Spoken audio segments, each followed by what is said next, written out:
എല്ലാവർക്കും നമസ്കാരം. കുട്ടികൾക്കൊരു ചങ്ങാതിയിലേക്ക് സ്വാഗതം. ഞാൻ നിങ്ങളെ ഒരു ഓർമ്മപ്പെടുത്തലിന് വേണ്ടിയിട്ടാണ് വന്നിരിക്കുന്നത്. എല്ലാവർക്കും അറിയാമല്ലോ, രാമായണ മാസം ആരംഭിക്കാറായി. കർക്കിടകം 1 ജൂലൈ 16-ാം തീയതി ചൊവ്വാഴ്ച കർക്കിടക മാസം 1 രാമായണ മാസം ആരംഭിക്കുക.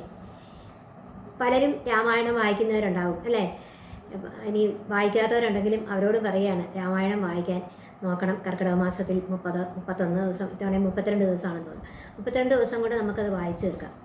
പണ്ടൊക്കെ എല്ലാ ദിവസവും രാമായണം വായിക്കുമായിരുന്നു. മുത്തശ്ശനൊക്കെ പണ്ട് ഞാൻ കണ്ടിട്ടുണ്ട്. കുടുംബത്തിലൊക്കെ, നമ്മുടെയൊക്കെ ഗ്രാമത്തിലൊക്കെ ഇപ്പോഴും എല്ലാ ദിവസവും രാമായണം വായിക്കുന്നുണ്ട്.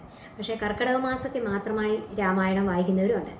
ആ ഒരു വർഷം രാമായണം വായിക്കുന്ന പുണ്യം നമുക്ക് ഒരു മാസം വായിച്ച് കിട്ടുന്നുണ്ടല്ലേ. ഒരു മാസം കൊണ്ട് നമുക്ക് വായിച്ചു തീർക്കാനൊരു അവസരവും കൂടെ കിട്ടുകയാണ്.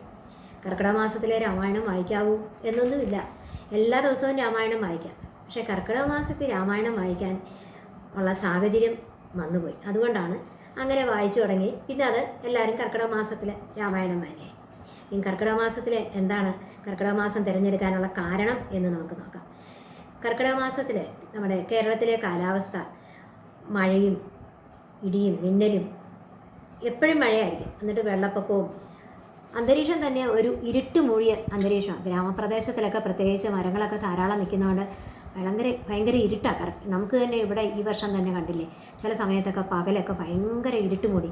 അങ്ങനെ ഒരു അന്തരീക്ഷമായിരുന്നു കർക്കിടക മാസത്തിൽ എപ്പോഴും.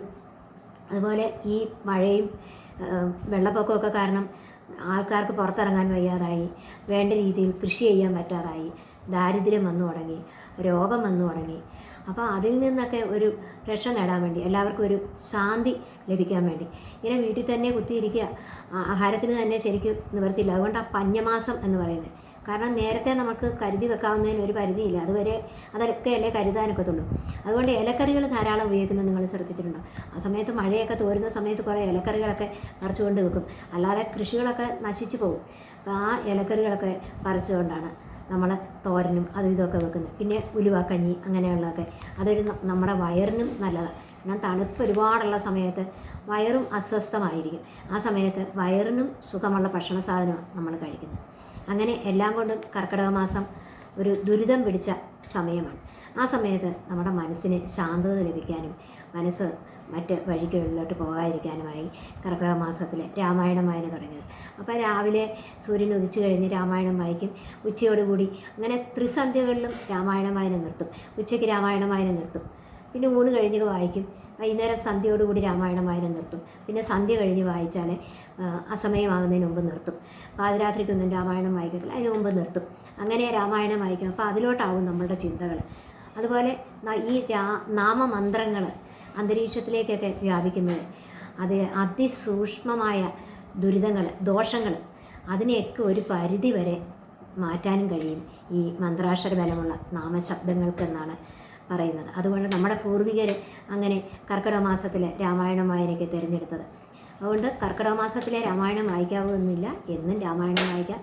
പക്ഷേ നമുക്ക് സൗകര്യപ്പെടുമെങ്കിൽ ഈ കർക്കിടക മാസം ഒരു മാസം കൊണ്ട് നമുക്ക് രാമായണം വായിച്ച് സമർപ്പിക്കാം എന്നുള്ളൊരു ഭാഗ്യവും കിട്ടിയിട്ടുണ്ട്. ഇനിയും രാമായണം വായിക്കുന്നത് ഇനിയും ഉണ്ട് ചില ക്രമങ്ങളൊക്കെ. അതാണ് ഞാൻ പറഞ്ഞത്, ത്രിസന്ധ്യകളിലും രാമായണ വായന നിർത്തും, അത് കഴിഞ്ഞ് വായിക്കുന്നു. അതുപോലെ രാമായണം വായിച്ച് നിർത്തുന്നത് നമ്മൾ ദുഃഖകരമായിട്ടുള്ള അവസ്ഥയിലായിരിക്കുന്നത്. പിന്നെ താടകയുടെ വധം, ഖരവധം, രാവണ വധം അങ്ങനെയുള്ള ഭാഗത്ത് വെച്ച് രാമായണം നിർത്താൻ പാടില്ല. സന്തോഷകരമായിട്ടുള്ള ഭാഗത്ത് വെച്ച് നിർത്താവുള്ളൂ എന്ന് പറയും. അതുപോലെ വീണ്ടും നിർത്തിയിട്ട് തുടങ്ങുമ്പം ആദ്യ ഭാഗം ഒന്ന് വായിച്ചിട്ട് തുടങ്ങുന്നതായിരിക്കും നല്ലതെന്നും പറയുന്നത് കേട്ടിട്ടുണ്ട്. അപ്പോൾ ഇനി ബാക്കി നമുക്ക് രാമായണം എഴുതിയത് ആരാണെന്നൊക്കെ നിങ്ങൾക്ക് അറിയാമായിരിക്കുമെങ്കിലും ആരെങ്കിലും അറിയാൻ മേലാത്തവരുണ്ടെങ്കിലോ അല്ലെങ്കിൽ ആരെങ്കിലും അതിനെക്കുറിച്ച് ചിന്തിക്കാത്തവരുണ്ടെങ്കിലോ അവർക്ക് വേണ്ടിയും കൂടി ഒന്ന് ഓർമ്മപ്പെടുത്താം എന്ന് വിചാരിച്ചു നമുക്ക് ആ രാമായണം എഴുതിയ ആചാര്യനെ ഒന്ന് സ്മരിക്കുകയും ആകാം എന്നൊക്കെ വെച്ചാണ് ഞാൻ അതിനെക്കുറിച്ച് പറയാൻ പോകുന്നത്. ഞാനും രാമായണം വായനയെക്കുറിച്ചൊന്നും എനിക്കും കൂടുതലൊന്നും അറിയത്തില്ലായിരുന്നു. വിവാഹമൊക്കെ കഴിഞ്ഞ് ഭർത്തൃഗ്രഹത്തിലെത്തിയപ്പോഴാണ് ഏട്ടൻ്റെ അമ്മ ദിവസവും രാമായണവും ഭാഗവതവും നാരായണിയും ഒക്കെ ഒരു 10:30-10:45 ആകുമ്പോഴത്തേക്കും വന്ന് ഒരു 11:30-11:45 വായിച്ച് നിർത്തും. കുറച്ച് ഭാഗം വായിക്കും, അടയാളം വെക്കും, പിറ്റേ ദിവസം ബാക്കി ഭാഗം വായിക്കും. അങ്ങനെയായിരുന്നു. അപ്പോൾ എന്നോട് പറഞ്ഞു, ജോലിക്കൊന്നും പോകുന്നില്ല ഞാനന്ന്. അതുകൊണ്ട് വേണമെങ്കിൽ വീട്ടിലിരുന്ന് ഇതുപോലെയുള്ള പുസ്തകങ്ങളൊക്കെ കുറച്ച് വായിക്കാം, മനസ്സിന് നല്ലതാണ് നമ്മൾ തനിച്ചിരിക്കുമ്പോൾ. ശരി എന്ന് ഞാനും പറഞ്ഞു. എന്നിട്ട് പറഞ്ഞു, കർക്കിടക മാസത്തിൽ 1 മാസം കൊണ്ട് നമുക്ക് രാമായണം വായിച്ചു നിർത്താം, അങ്ങനെ രാമായണം വായിക്കുന്നത് നല്ലതാണ്. അങ്ങനെ ഞാൻ ഭർത്താവിൻ്റെ കൂടെ തിരുവനന്തപുരത്ത് എത്തിയതിന് ശേഷം രാമായണമൊക്കെ വാങ്ങിച്ചു വന്നു. ആ സമയത്താണ് ഇവിടെ ദേവസ്വം ബോർഡ് പല ക്ഷേത്രങ്ങളിലും ദേവസ്വം ബോർഡിൻ്റെ ചില സ്ഥലങ്ങളിലൊക്കെ രാമായണം വായനയും വൈകുന്നേരം ഒരു പ്രഭാഷണമൊക്കെ ഉണ്ടെന്ന് അറിഞ്ഞത്. അങ്ങനെ ഞാൻ രാമായണം വായനയ്ക്ക് അവിടെ പോയി ഇരുന്ന് കേൾക്കുകയും പ്രഭാഷണം കേൾക്കുകയൊക്കെ ചെയ്തപ്പോഴാണ് കുറേ കാര്യങ്ങളൊക്കെ ഈ രാമായണത്തിൻ്റെ എഴുതാനുണ്ടായ കാരണവും രാമായണം എഴുതിയത് ആരാണെന്നും അദ്ദേഹത്തിൻ്റെ ചരിത്രമൊക്കെ മനസ്സിലാക്കാൻ കഴിഞ്ഞത്. അത് നിങ്ങളോടൊപ്പം ഒന്ന് ഷെയർ ചെയ്യാമെന്ന് കരുതിയാണ്. അപ്പം നമുക്ക് അതിലോട്ട് കിടക്കാം. രാമായണം എഴുതിയത് വാൽമീകി മഹർഷിയാണെന്ന് എല്ലാവർക്കും അറിയാമല്ലോ. അതുകൊണ്ട് വാൽമീകി രാമായണം സംസ്കൃതത്തിലായിരുന്നു. വാൽമീകി രാമായണം എന്നാണ് പറയുന്നത്, സംസ്കൃതത്തിലായിരുന്നത്. പക്ഷേ നമ്മളെപ്പോലെയുള്ളവർക്ക് സംസ്കൃതം വായിക്കാൻ വളരെ ബുദ്ധിമുട്ടല്ല, വായിക്കാൻ തന്നെ എനിക്കറിയത്തില്ല സംസ്കൃതം. ചില അക്ഷരങ്ങളൊക്കെ ഇപ്പം കേട്ട് അറിയാമെന്നുള്ളതല്ലാതെ നമുക്ക് വായിക്കാനൊന്നും അറിയത്തില്ല. അതും വാൽമീകി രാമായണം. അങ്ങനെ ഇരുന്നപ്പോഴാണ് നമ്മളെയൊക്കെ രക്ഷിക്കാൻ വേണ്ടി നമ്മുടെ തുഞ്ചത്ത് രാമാനുജൻ എഴുത്തച്ഛൻ ഈ രാമായണം മലയാളത്തിലേക്ക് വിവർത്തനം ചെയ്തു.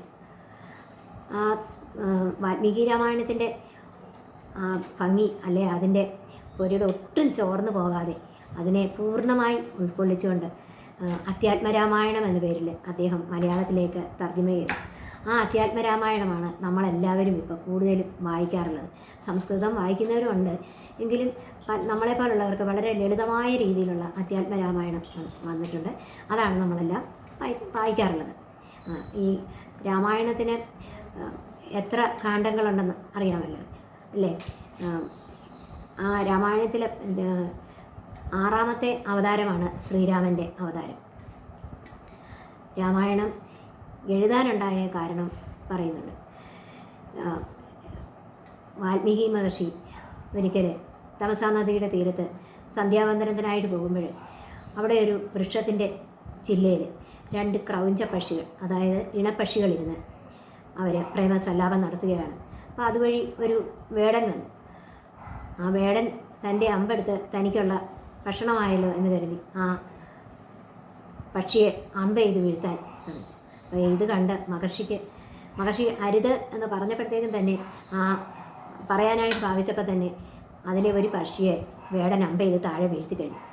കൂടെ ഉണ്ടായിരുന്ന ആ ഇണപ്പക്ഷി പെൺകിളി വളരെ ദീനമായി അത് കരയാൻ തുടങ്ങി. അതിൻ്റെ ആ ദയനീയമായ കരച്ചിൽ അത് കേട്ട് വാൽമീകി മഹർഷിയുടെ ഹൃദയത്തിൽ വല്ലാത്ത വേദനയുണ്ടായി. അദ്ദേഹം ആ വേടനെ ശപിക്കുന്നു. നിനക്ക് നാശമുണ്ടാകട്ടെ, ആ ഇണക്കിളികളിലൊന്നിനെ നീ എഴുതി വീഴ്ത്തിക്കൊണ്ട് നിനക്ക് നാശം സംഭവിക്കട്ടെ എന്ന് ശപിക്കുന്നു. ആ ശ്ലോകം നമ്മൾ കേട്ടിട്ടുണ്ടായിരുന്നു. അതൊരു ശ്ലോക രൂപത്തിലാണ് അദ്ദേഹം പറഞ്ഞത്, മാ നിഷാദ എന്നുള്ളത്. ഞാനതിവിടെ ചൊല്ലുന്നില്ല, ആ ശ്ലോകം ചൊല്ലുന്നു. ആ ശ്ലോകം ആണ് നമ്മൾ പ്രസിദ്ധമായ മാനിഷാദ എന്നുള്ള ആ ശ്ലോകം. അതിനുശേഷം അദ്ദേഹം സന്ധ്യാവന്ദനമൊക്കെ കഴിഞ്ഞ് ആശ്രമത്തിലേക്ക് എത്തിയപ്പം അവിടെ ബ്രഹ്മദേവൻ മഹർഷിയെ കാത്തു നിൽപ്പുണ്ട്. മഹർഷി വേഗം അദ്ദേഹത്തിൻ്റെ പാദങ്ങളിൽ വീണു. അങ്ങ് എന്നെ അന്വേഷിച്ച് ഇവിടെ വരികയെ, ഞാൻ അങ്ങോട്ട് വന്നതിന് അങ്ങയുടെ ആഗമന ഉദ്ദേശം എന്താണെന്ന് ചോദിച്ചു. വേണ്ട രീതിയിൽ മഹർഷി ബ്രഹ്മദേവൻ്റെ പാദപൂജകളൊക്കെ നടത്തി. അപ്പോൾ ബ്രഹ്മദേവൻ പറഞ്ഞു, ഞാൻ വന്നിരിക്കുന്നത് നിന്നോട് ഒരു കാവ്യം എഴുതാൻ പറയാനാണ്. അതുകൊണ്ട് മഹർഷി ഒരു കാവ്യം എഴുതണം എന്ന് പറഞ്ഞു. അപ്പോൾ കാവ്യം എന്തിനെക്കുറിച്ചാണ്, എന്താ എഴുതേണ്ടതെന്ന് എന്നുള്ളത് മഹത് വ്യക്തികൾ ആരെങ്കിലും വേണം, അതിന് പറ്റിയ ഒരു ആൾ വേണം, ഒരു ആൾ മഹത്തായ ഒരു ആൾ വ്യക്തിയെക്കുറിച്ച് വേണമല്ലോ എഴുതാൻ. അങ്ങനെ ശ്രീരാമൻ്റെ തത്വങ്ങളെല്ലാം ഉൾക്കൊണ്ട് ശ്രീരാമചരിതം അദ്ദേഹത്തിൻ്റെ മനസ്സിൽ തെളിഞ്ഞു വന്നു. ബ്രഹ്മദേവൻ പോയി, അദ്ദേഹത്തിൻ്റെ മനസ്സിൽ തെളിഞ്ഞു വന്നു. അങ്ങനെയാണ് രാമായണം എഴുതിയതെന്നാണ് പറയപ്പെടുന്നത്. ഈ രാമായണം ശ്രീപരമേശ്വരൻ ശ്രീപാർവതിക്ക് ഉപദേശിച്ചു കൊടുത്തതാണ്. ശ്രീപാർവതി ദേവി ഒരിക്കൽ ശ്രീ പരമേശ്വരനോട് ചോദിക്കും, അങ്ങ് എനിക്ക് രാമായണത്തെക്കുറിച്ച് കേട്ടിട്ടുണ്ട്, അതിനെക്കുറിച്ചൊന്ന് പറഞ്ഞു തരാമോ എന്ന് ചോദിക്കുമ്പോൾ വളരെ സന്തോഷം തോന്നി പരമേശ്വരൻ. കാരണം ഇത് സാധാരണ അങ്ങനെ ആരും ചോദിക്കത്തില്ല. നിൻ്റെ ഭക്തി കൊണ്ടും നിനക്കതറിയാനുള്ള അതിയായ ആകാംക്ഷ കൊണ്ടും അല്ലെ അതിയായ ആഗ്രഹം കൊണ്ട്, നിൻ്റെ ഈ ആഗ്രഹം കൊണ്ടാണല്ലോ നീ ഇത് പറഞ്ഞത്. അതുകൊണ്ട് അങ്ങനെയുള്ളവർക്ക് ഇത് ഉപദേശിച്ചു കൊടുക്കാനൊക്കത്തുള്ളൂ, പറഞ്ഞു കൊടുക്കാനൊക്കത്തുള്ളൂ എന്ന് പറഞ്ഞ് അത് വളരെ ചുരുക്കി ശ്രീ പരമേശ്വരൻ ശ്രീ പാർവതിക്ക് ഉപദേശിച്ചു കൊടുക്കുന്നു. അത് കൂടുതൽ വിസ്തരിച്ച് എനിക്ക് കേൾക്കണം എന്ന് പറയുമ്പോൾ അത് വിസ്തരിച്ച് പിന്നെ പറഞ്ഞു കൊടുക്കുന്നു. അധ്യാത്മരാമായണത്തിൽ പിന്നെ തുഞ്ചത്ത് എഴുത്തച്ഛൻ നമുക്ക് വർണ്ണിച്ചിരിക്കുന്നത് ഒരു തത്ത പറയുന്നതായിട്ടാണ്. അതല്ലേ, താർമകൾ കൻപുള്ള തത്തേ വരികളും, അങ്ങനെ തത്ത പറയുന്നതായിട്ടാണ് അധ്യാത്മരാമായണത്തിൽ അതിനെ വിവരിച്ചിരിക്കുന്നത്. അങ്ങനെയാണ് രാമായണ കഥയുടെ ആരംഭം. ഇനിയും ഈ വാൽമീകി മഹർഷി ആരായിരുന്നു എന്നും കൂടെ നമുക്കൊന്നറിയുന്നത് ഈ സന്ദർഭത്തിൽ നല്ലതായിരിക്കും.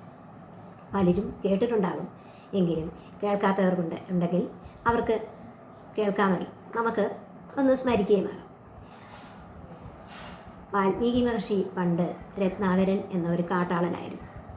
അദ്ദേഹം കാട്ടിൽ അങ്ങനെ വസിക്കുമ്പോൾ അതുവഴി പോകുന്നവരുടെ വസ്ത്രവും ആഹാരവും എല്ലാം കവർന്നെടുക്കും, ഉപദ്രവിക്കുകയും കൊല്ലുകയും ഒക്കെ ചെയ്ത് അവരുടെ കയ്യിലിരിക്കുന്ന സാധനങ്ങളൊക്കെ തട്ടിയെടുത്താണ് കുടുംബം പുലർത്തിയിരുന്നത്. ഒരു ദിവസം സപ്തർഷികൾ അതുവഴി വരാനിടയായി. സപ്തർഷികളെ കണ്ടപ്പോഴും അദ്ദേഹം ഓടി വന്നു, അവരുടെ കയ്യിലിരിക്കുന്ന വസ്ത്രവും ആഹാര സാധനങ്ങളുമൊക്കെ പിടിച്ചു പറിക്കാനായി. അപ്പോൾ സപ്തർഷികൾ പറഞ്ഞു, വരൂ, നിൽക്കൂ, വരട്ടെ, നിൽക്കൂ, നിന്നോട് ഞാൻ ഒരു കാര്യം ചോദിക്കാം. അതിന് ഉത്തരം പറഞ്ഞതിന് ശേഷം ഞങ്ങളുടെ കയ്യിലിരിക്കുന്നതെല്ലാം നിനക്ക് അപകരിക്കാം. അത് കേൾക്കണം നീ.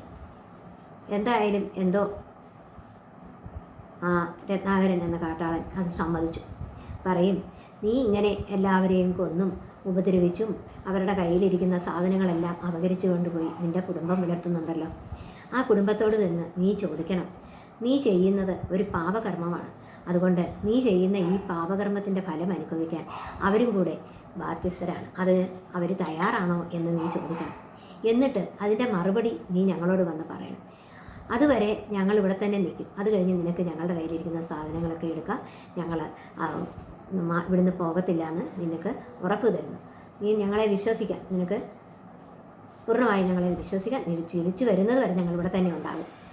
എന്തോ രത്നാകരൻ അത് വിശ്വാസമായി. ആ മഹർഷിമാരുടെ മുമ്പിൽ അവന് ഒന്നും പറഞ്ഞില്ല. വളരെ ദേഷ്യ സ്വഭാവമുള്ളൊരു കാട്ടാളനാണ്. പക്ഷേ അവനൊന്നും പറയാതെ അവിടെ നിന്ന് മടങ്ങി